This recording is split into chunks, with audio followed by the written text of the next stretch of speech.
에서 위인 동맹을 바베프주의 즉 프랑스 공산주의에 영향받은 파리 독일인들이 대전의 독일인 지구로서 설립한 것이라고 밝혔다. 이 위인 동맹은 마르크스와 엥겔스의 주도로 공산주의자 동맹으로 연합하면서 마르크스의 노선을 따르게 된다. 마르크스는 바이틀린과 편지를 주고받고 집에 초대한 등 직접적으로 교류하였다. 마르크스와 엥겔스는 1846년 2월 브뤼셀 공산주의 통신위원회를 결성하였는데 여기서 만난 바이틀린과 격렬하게 논쟁하였다. 결국 바이틀린은 의인동맹 내에서 마르크스 세력과 사적 세력에 의해 밀려났다. 네. 그래서 의인동맹 내에 바이틀링이 지도자예요. 근데 이 사람은 봉기주의자야. 여기 반대파.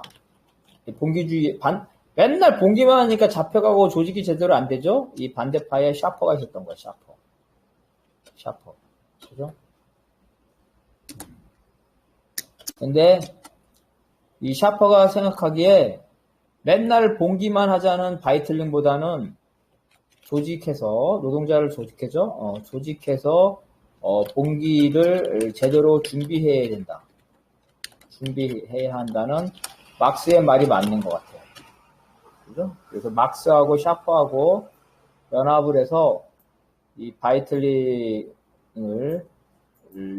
축출했다는 거예요. 그 바이틀링의 또 다른 문제점은 뭐냐면 기독교 사상이라 그랬죠? 기독교의 잔재. 그래서 어떻게? 주기도문이 혁명선서야. 주기도문은 형성. 그 다음에,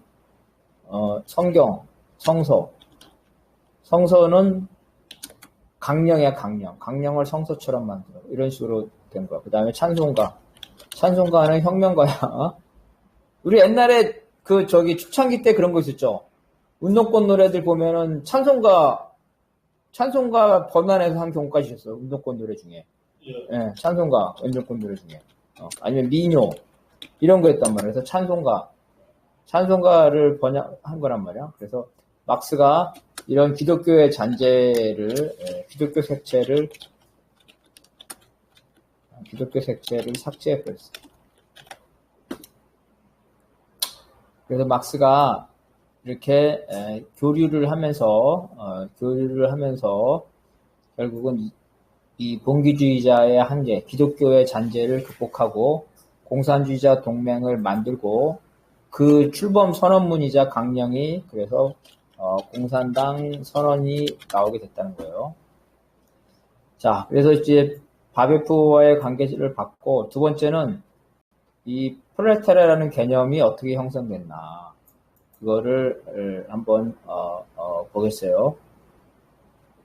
자, 요거는 박근혜 동지 봅시다. 신바베프주의자는 플로레타리아트, 즉 무산대중의 봉기와 혁명 독재하는 바베프의 사상을 계승하고 기존의 무산대중을 노동자 계급으로 대체하였다는 점에서 마르크스에게 영향을 주었다. 이를테면 당시 헬리셀리츠는 루소의 사회계약과 인민주권을 혁명적으로 계승할 것을 주장하였는데 1840년 혁명가의 의무에서 프랑스 대혁명을 탄생시킨 부르주아 계몽주의 대신 프롤레타리아트 계몽주의를 주창하였다. 또한 마르크스는 1843년 플로레타리아트, 즉 노동자의 자주적인 조직결성을 선동하는 플로라 트리스탕의 노동조합을 일구. 네. 우리 프롤레타리아하고 플로레타리아하고 차이점이 뭐라 그랬어요? 프롤레타리아트는 뭐야? 노동자야, 노동계급이야. 그렇지. 프롤레타리아는 노동자예요. 엄격하게 말하면 이제 프롤레타리아는 무산대중이라는 뜻이에요. 여기 로마 때 나온 건데, 군대, 돈 없는 사람은 재산이 없는 사람, 재산이 없는 사람은 군대에 안 갔어요. 군대에 안 갔다. 그죠? 재산이 없는 사람. 그래서 이걸 프레타리아트, 무산대중. 재산이 없는 사람이라는 뜻이죠? 무산자. 재산이 없다는 뜻이죠. 재산이 없다. 프레타리아트, 재산이 없는 사람, 무산대중. 자, 그래서 어떻게 됐냐면은 또 프랑스 대혁명, 모든 게 다 프랑스 대혁명. 프랑스 대혁명에서 실제로 공기, 그죠? 공기 주체는 뭐라 그랬어요? 파리에서 뽑힌 의원들과 그죠?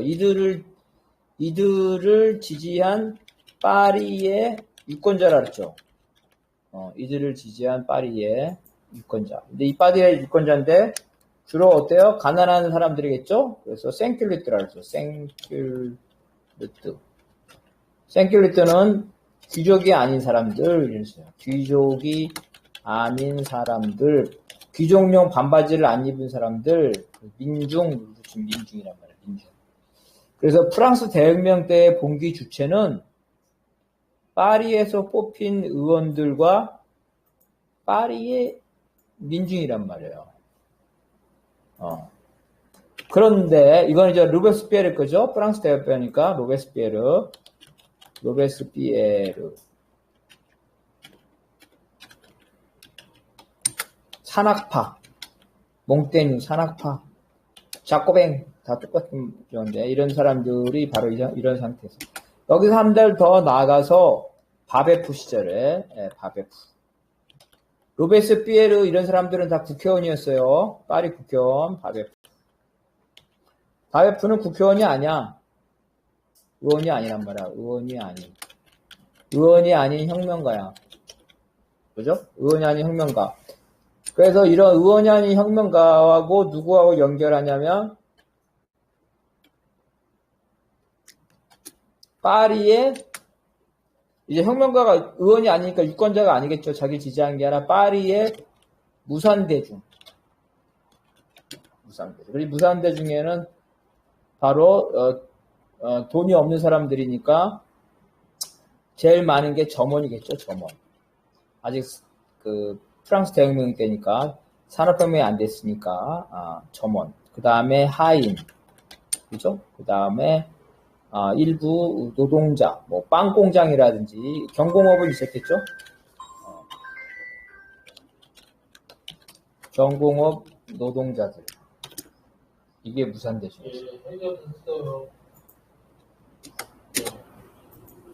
파리의 생필리트에서는 누구였냐면 자영업자가 들어요. 자영업자.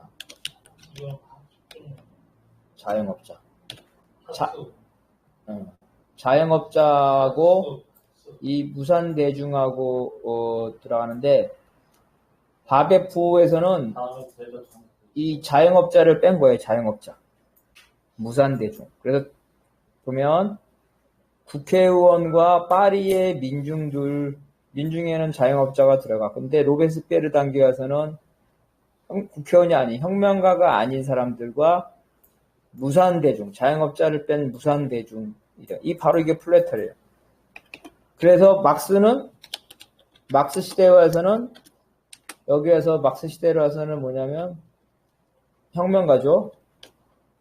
사회주의, 공산주의 혁명가죠. 혁명가와 플러스 무산대중이 아니라 이제는 산업혁명이 되면 노동자 생기기 때문에 노동계급이 되는 거예요. 잘 봐봐요. 프랑스 대혁명 때 국회에서 뽑힌 사람들, 국회의원들, 바베프는 국회의원이 아닌 혁명가, 엘리트겠죠? 엘리트 혁명가.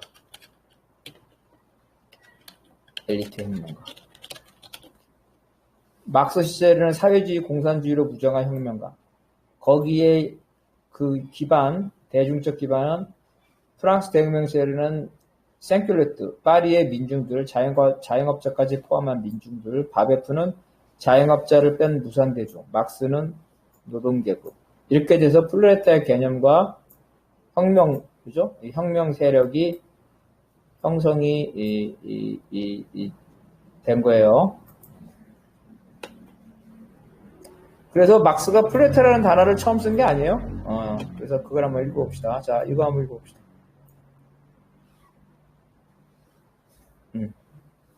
마르크스는 1843년 12월 파리에서 쓰여진 헤겔 독자학 비판서설에서 처음으로 플로레타리아트라는 단어를 사용하였는데 그전까지는 플로레타리아트라는 단어 대신 가난한 계급은 고통받는 계급이라는 단어를 사용하였다. 마르크스는 1842년 10월 독일의 플로레타리아트의 개념을 소개한 로렌츠 폰 슈타인, 프란츠 폰 바더, 로베르트 폰 몰 그 영향을 받았다. 네. 그래서 플로레타라는 단어가 산업혁명이 먼저 발달한, 그죠? 프랑스 같은 데도 먼저 생겼고, 그게 독일에 넘어왔고, 막스가 그거를 받아서 썼다는 거예요. 그전에는 가난한 계급, 고통받는 계급, 우리 피압박 계급, 이런 식으로 썼는데, 플로레타라는 단어를 썼다는 거죠. 플로레타라는 단어도 막스가, 만든 것이 아니라 선배들, 그죠? 선배들의 이론에서 이런 가져온 거예요. 이거는 읽어볼 필요 없고.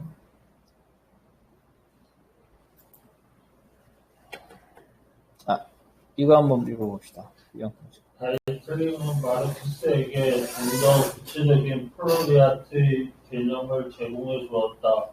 다이틀링은 1842년 12월 조화와 자유의 보장을 통해 사회적 폐해의 기여를 밝히고 사회를 새롭게 재조직할 것을 주장하였는데 그는 경제적 해방이 없는 정치적 혁명에 반대하였다.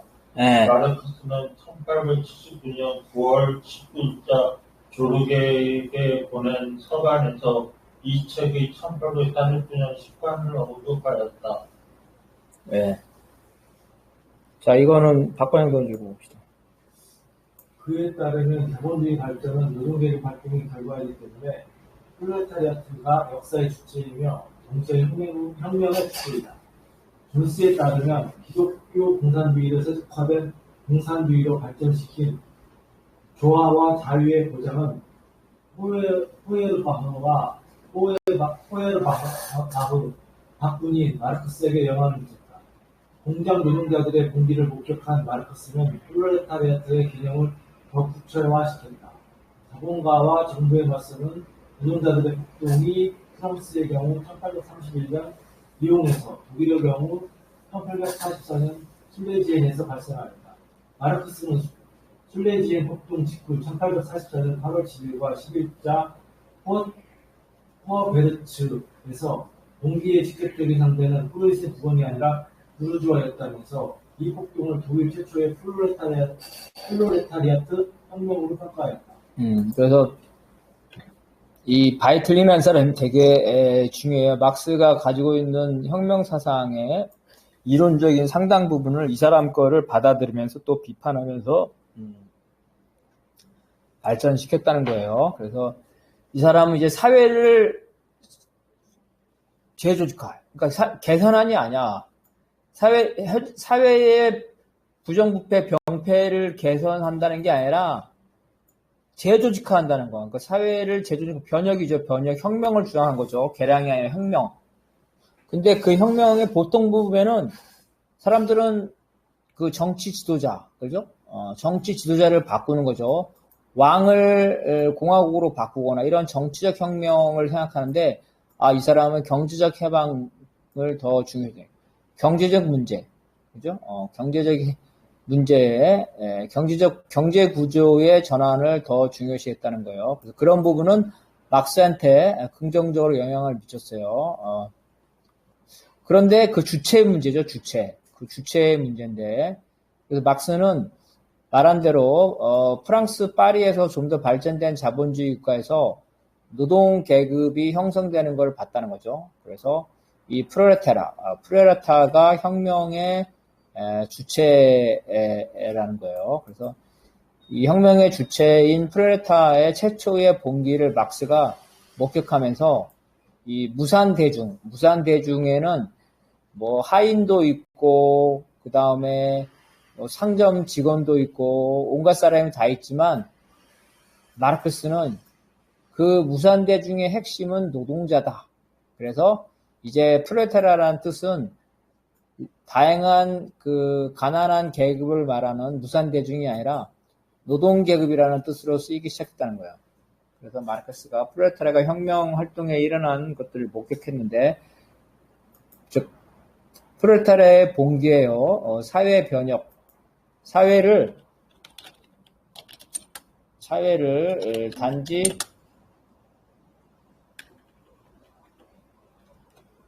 정치적 개혁이 아니라 경제적 개혁이죠. 개혁이란다. 그렇지. 정치적 개혁이 아니라 경제 구조의 전환이죠. 즉 혁명. 위한 노동자들의 투쟁. 역시 이제 자본주의가 먼저 발달한 프랑스 파리에서 다 이제 자본주의는 보통 어디서 돼요? 섬유공업에서 먼저 발전해요. 섬유공업. 대부분의 나라에서. 섬유산업. 그죠? 섬유. 모직, 뭐 견직, 이런 섬유 산업에서 발전하는데, 마찬가지예요, 여기요. 리옹에서도 바로 이 섬유 노동자, 그죠? 이 섬유 노동자. 이 폭동이 일어났고, 술래지연도 마찬가지로 폭동이 일어났어요. 그래서 폭동이 일어난 이유는 여러 가지가 있지만, 임금 인상,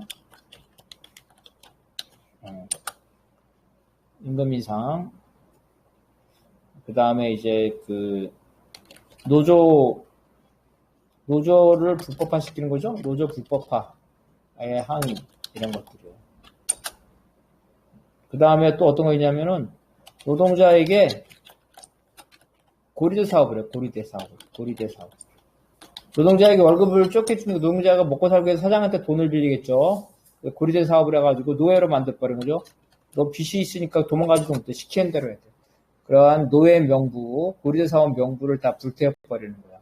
불태우는데, 처음에는 사장을 공격했는데, 나중에는 이 진압하는 경찰과 군대를 공격하고, 나중에는 그 국가, 왕조를 공격하게 되는 거예요. 혁명으로 나가게 되는 거예요. 그래서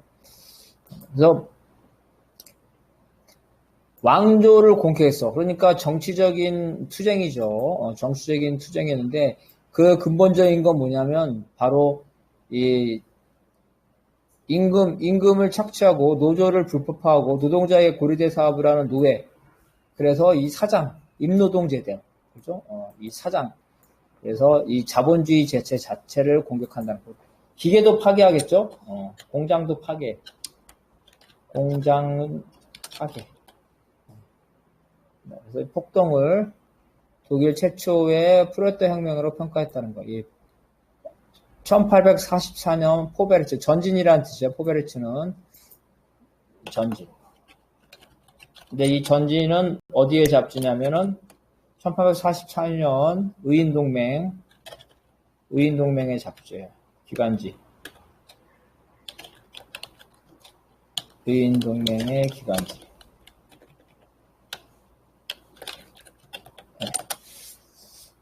그래서 정리하면 마르크스가 프롤레타리아라는 개념을 노동계급이 뜻하는 개념으로 구체화시켰다는 거예요.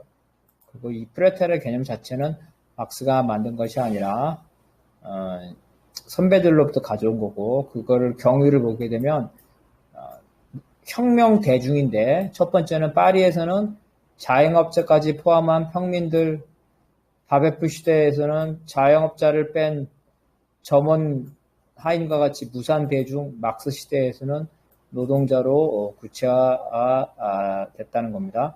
자, 여기까지 하고 10분 쉬었다 하겠게요. 10분.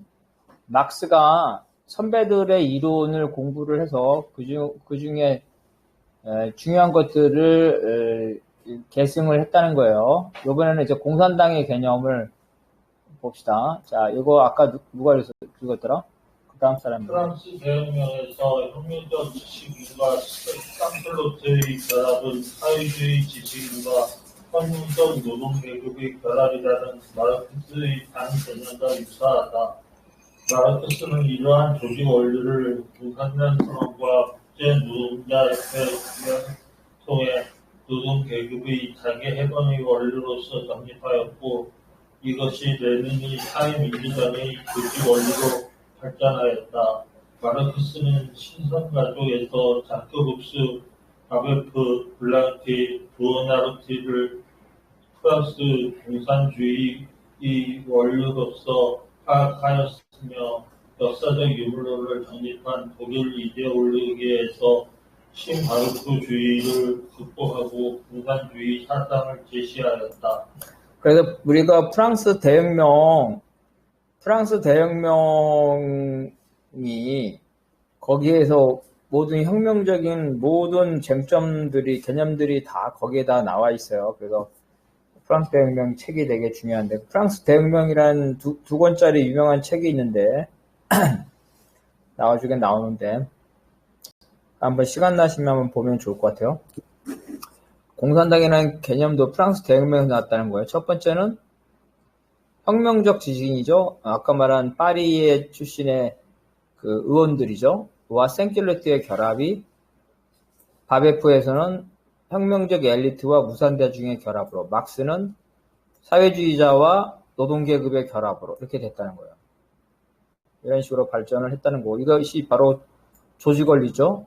이거 공산당 선언과 국제노동자협회에서 노동계급의 자기 해방의 원리, 노동계급이 해방이 되려면 혁명적 지식과 결합해야 되는데, 그래서 노동계급이 혁명적 지식을 스스로 체득하는 방법도 있지만 혁명적 지식인과 결합하는 방법도 있다는 거예요.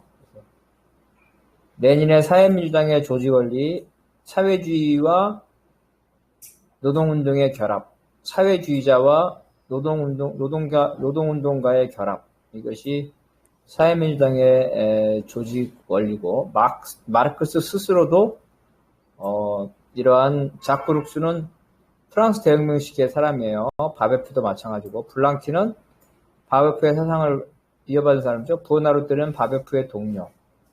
이 프랑스 공산주의의 원리로 파악을 했다는 거예요. 자, 이것도 그 다음 읽어봅시다. 저기 뭐야, 박건영 동지 같은데. 특히 1990년 파리시 우원 선출된 자크루스는 부족들의 재산을 몰수하고 모든 시민에게 상품을 지급할 것을 주장하는 등 그의 이익을 대변하였다. 그는 분노자들을 결성하고 분노자들의 선언문을 통해 사유재산의 폐지 등을 주장하였고, 승필품을 얻고 프랑스 대혁명의 반동 세력을 척결하기 위한 파리 민중의 폭동을 지지하였다. 자크룩스의 주장은 훗날 마르크스에게 공산주의에 대한 영감을 구체화시켰다. 그렇지. 이런 혁명 운동이죠. 혁명적 봉기, 그리고 사유재산 폐지, 이런 것도 막스가 생각하는 것들이 아니라 다 선배들의 것들을 참조했다는 거예요. 그래서 그게 프랑스 대혁명 시절에 사유재산 폐지를 주장한 공산주의적 내용을 주장한 여러 혁명가들이 있어요. 그 중에 대표적인 사람이 자크 룩스라는 겁니다. 분노자들, 이거 뭐죠? 가난한 사람들이겠죠? 화가 난 거야. 나는 저렇게 먹고 살기도 힘든데 저 귀족들, 저 자본가들은 저렇게 떵떵거리고 살아. 화가 나죠? 화가 나. 오늘날 화가 난 사람들은 저기 텔레비전에서 저기 드라마 보거나 스포츠를 보면서 화를 풀죠. 그래서 3S 정책이 나온 거야. 분노자들, 피지배계급의 분노를 풀어줘야 돼. 3S 정책으로. 섹스, 스포츠, 스크린, 그죠? 이런 걸로 풀어주는. 그래서 이 분노자들, 돈이 없어서 고통스러운 분노자들, 당연히 사유재산 폐지를 요구하겠죠. 그리고 생필품을 달라. 배급제를 주장을 했다는 거예요. 사회주의 공산주의의 기본 개념들이 나오는 겁니다. 자, 그 다음. 마르크스의 신성 가족에 따르면 자코벤, 즉 혁명적 부르주아는 노예제를 기반으로 하여 성립한 고대의 민주주의 공화국을 봉건 노예가 해방된 근대의 대의공화국과 혼동하였기 때문에 자기 모순에 빠져 패탄하였다. 다시 말하면 로베스피에르, 바베프, 보나르티 등 혁명적 부르주아는 자신의 계급적 이해관계를 추구하면서 동시에 부르주아 공화국을 단지 개선하는 한도 내에서 민중의 이해관계를 대변하고자 하였다. 네. 그래서 근대 시대 혁명적 부르주아들은 지금도 그렇게 찬양하는 사람들 있죠. 아테네의 민주주의를 찬양하는 사람들 있잖아요. 그죠? 근데 아테네의 민주주의를 찬양하는데 사실은 그거는 노예제를 기반으로 한 민주주의이기 때문에 진정한 민주주의가 아니죠. 10분의 1을 소수만을 위한 민주주의죠. 우리가 생각하는 민주주의는 이런 노예제가 아니라 10분의 1, 그죠? 10%만 위한 제도가 아니라 99%를 위한 제도. 모든 노예가 해방된, 그죠? 모든 노동자들이 진정하게 자기의 주권을 행사할 수 있는 그런 걸 말하는 거죠. 근데 이 프랑스 대혁명 시절에 혁명적 부르주아, 로베스피에르 이러한 사람들은 어떻냐면은 부르주아 공화국, 고대의 아테네의 이러한 민주주의 공화국이 부르주아 공화국, 귀족 공화국이죠. 그거의 본질적인 개혁이 아니라 그거를 개선하는 한도, 그죠? 개선하는 한도, 개선한다는 건 뭐예요? 로베스피에르가 개선한 거는 가난한 사람들을 위해서 사회복지적인 정책을 하는 거. 삼인주의죠, 삼인주의. 그래서 부르주아 공화국을 유지하되 가난한 사람들에게 생필품을 싸게 팔게 하는, 그죠? 가격 제한이죠, 가격 제한. 그러한 사회민주적 정책을 하는 것에 불과했다는 겁니다. 진정한 사회주의 공산주의로 나가지 못했다는 거예요. 자, 그 다음에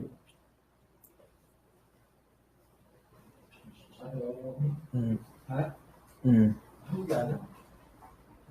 OF에서 바이틀린이 이르기까지 마르크스가 제기한 대중적 혁명 정당은 형성되지 못하였다. 아베프 블랑키에 따르면 혁명적 대중은 직업적 혁명가와 달리 사전에 당의 형태로 조직되는 것이 아니라 소수의 혁명가 조직이 동기를 결합해 갈 때 혁명가들의 선동에 의해 인치적으로 동원되는 수동적 대상에 불과하였다. 따라서 혁명적 대중이 당면한 동기에 결합하는 것은 동기 당시의 정세와 조건에 따라 유동적이었다. 물론 이러한 한계는 프롤레타리아트가 미성숙되고 지배계급이 정치 발상을 금지하였던 시대 상황에 기인한다.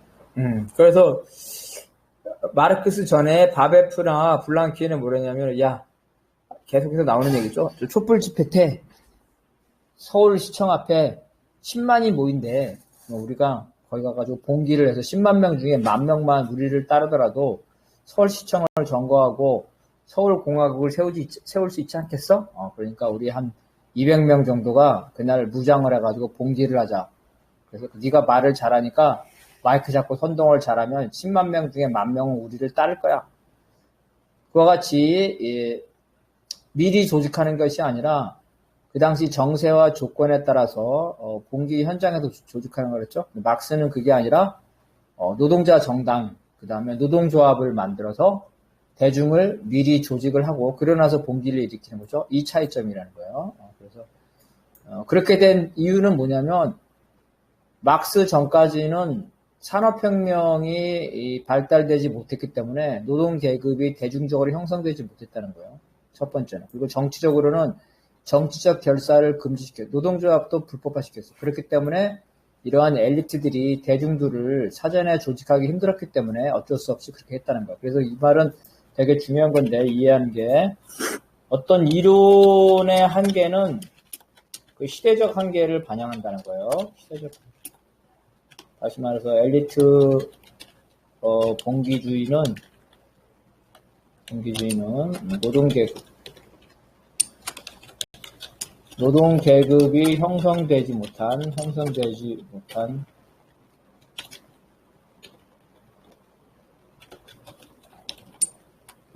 못한 자본주의 초기, 그죠? 자본주의 초기의 혁명 사상. 이제는 노동계급이 대중적으로 형성되기 때문에 엘리트가 아니죠. 노동자들이 몇백 명이 아니죠. 수십만 명이 봉제할 수 있는 그런 상황으로 된다는 거예요.